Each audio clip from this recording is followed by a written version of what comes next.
I'm Elvie from Meadowlark Log Homes, and this morning I have to deliver a log house. It's an 18 by 24 log cabin. The model name used to be Montana cabin. Now it's the, I believe it's a Glacier, but it was the cabin that was sold at the auction in 2025. It's this pile of logs right here. I've got to haul it with my semi. I've got my loader loaded on the back, and I can take it on with those ramps. And I take that loader on site to unload the logs. So I've got room for logs up here and then one more load after that. So I'll put the time lapse on and I'll load this load onto the trailer. And then after I got them delivered, we're going to be putting the logs up on site.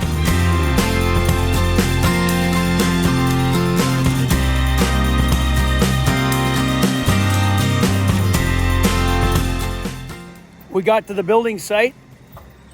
Dennis is taking the loader off my semi. Foster's taking the straps off. Those are the first load of logs for this log cabin. And this log cabin, 18 by 24 Glacier with large logs, was purchased by these folks at the 2025 Eagle Valley auction there at Meadowlark Log Homes.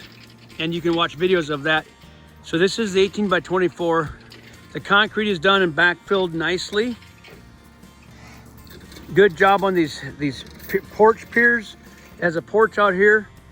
He's got a frame wall built there. We're gonna put the joists across here. And Jonathan is starting to work here. He's going to put this sill seal on. That's the first step. Put this seal down on the concrete all the way around it. Then pressure treated plate, joists, and floor. And then hopefully tomorrow we do logs. So we'll get started here.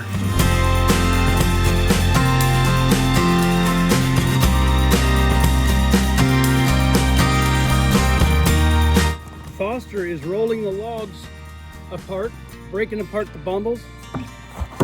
He rolls them all apart with a top facing up so he can put the gasket into this groove.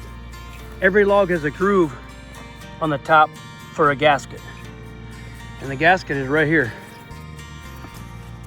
And this sticks into the groove and that forms a seal between the logs. So the gasket goes in here and the rebar goes in these holes, pins. Nice and clean grass. We can roll all these logs apart and they won't get dirty. Then the tarps that cover the piles also serve as a partial, like a tarp on the ground. We take them, like the white bundles there, take the plastic or the tarp off, then roll the logs onto the tarp. And helps keep them clean that way too. But this grass is nice. So that's Turner Mountain ski area in Libby, Montana, just outside of Libby. This guy's got a view, this family has a view of that mountain. It's a Turner Mountain ski area.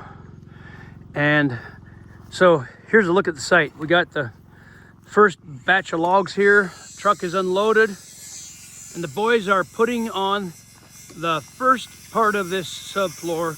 They are, we put down the sill seal and they're putting down the pressure treated 2x8 plate on this concrete stem wall.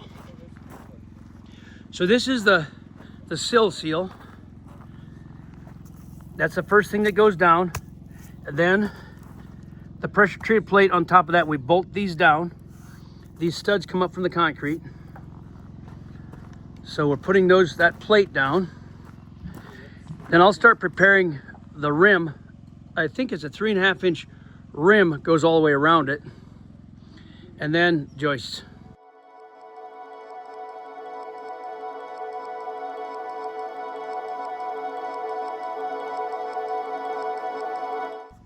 We're stopping for lunch and we've got the rim on.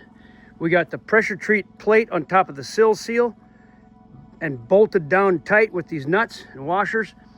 We got the rim on the outside. I think that's 1.5 inch or 1.75 inch rim. Goes all the way around the outside and screwed in tight. Time for lunch. And let's check and see what Foster's doing over here. You should come to Libby, Montana and ski Turner Mountain.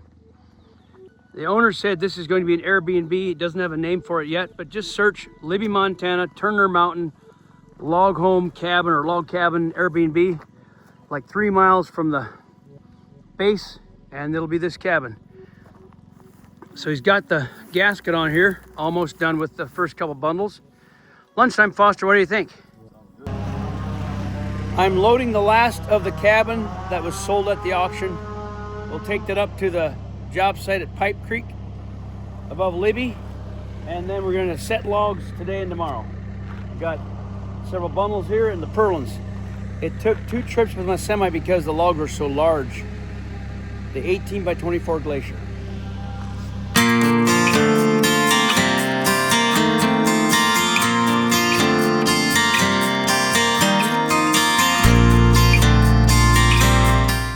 We got here day 2. Now yesterday we had a decent day, right, Dennis? We did. But it could have been better. We ran out. The lumberyard actually mistakenly missed 4 of the what we call BCIs, these eye joists.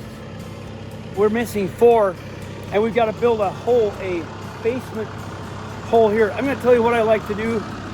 My preference is to use a flat one, and I'll show that to you when they bring it. So I ordered. They were missing 4 pieces, and there's a crawl space hole right in here. The owner wanted us to move it from this area, showing on the plans, to this area. So I'm going to get a rim. It looks kind of like this product. It goes against here and against here, and it's flat. And then we put a box there, and the flat material makes it better to make the box. And then the short joists here and on that end. So anyhow, those materials are coming. We're going to fasten, it's called hurricane clips, A33s. These clips go here, I'll show you. This box of clips, they go right here. We'll screw them in right there throughout the whole, the perimeter. And these called the hold down, holds this rim down to that.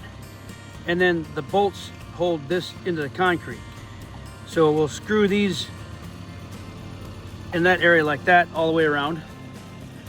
And then meanwhile, I'm going to go unload the second load of logs, and then Foster can get the gasket spread on them like as we will show you here. He's got all these gasketed. So these are all the logs now.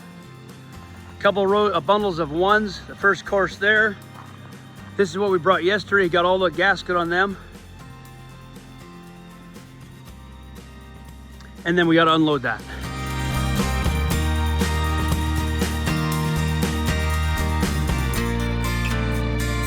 The subfloor is going on. We put the squeak-free subfloor adhesive, comes in a can, on the joists. Glues it down and we nail it. In this case we're using plywood, but usually we use OSB Gold Edge. It's an Oriental strand board or chipboard like this product for the floors. So we got this hole situated where the customer wants it. The owner wants it right in that location for the crawl space opening. So the joists are done. Now we're going to finish the subfloor in time for the crane to get here and start setting logs.